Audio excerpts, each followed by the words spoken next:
இலங்கையின் இறுதிக்கட்ட போரினால் பாதிக்கப்பட்டவர்களுக்கு சர்வதேச விசாரணையின் மூலமே நீதி கிடைக்கும் என்று ஐக்கிய நாடுகள் மனித உரிமை ஆணையர் ஜித் அல் உசைன் கூறியுள்ளார்.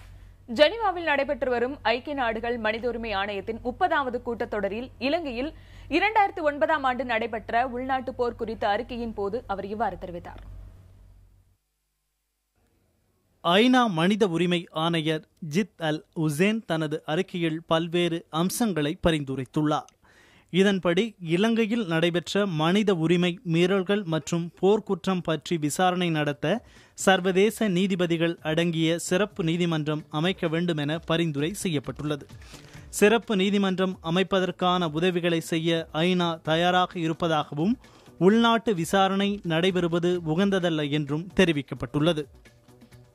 War crimes and crimes against humanity can only be proven in a court of law.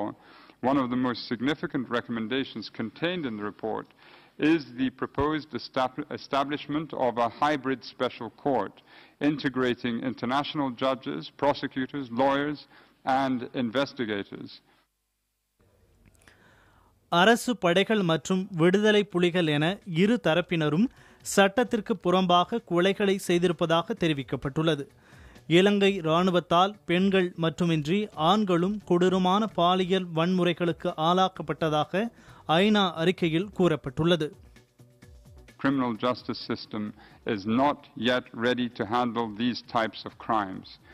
First and foremost, there is the absence of any reliable system for victim and witness protection. Second is the inadequacy of Sri Lanka's domestic legal framework to deal with international crimes of this gravity and scale. The third challenge is the degree to which Sri Lanka's security sector and justice system have been distorted and corrupted by decades of emergency, conflict and impunity. தடுப்பு முகாம்களில் இருந்தவர்கள் இராணுவத்தால் கடுமையான சித்திரவதைக்கு ஆளானது விசாரணையில் தெரிய வந்திருப்பதாக கூறப்பட்டுள்ளது.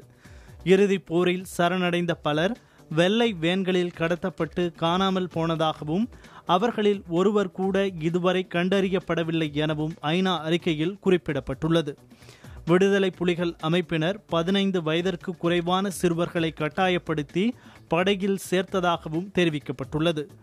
இராணுவத்தால் ஆக்கிரமிப்பு செய்யப்பட்ட நிலத்தை திருப்பித் தர வேண்டும் என்றும் போர் பாதித்த பகுதிகளிலிருந்து இராணுவத்தை விலக்கிக் கொள்வதுடன் மக்களுக்கு இராணுவத்தின் தலையீடு இருக்கக்கூடாது எனவும் ஐநா அறிக்கையில் தெரிவிக்கப்பட்டுள்ளது. புதிய தலைமுறைக்காக செய்தியாளர் குழு.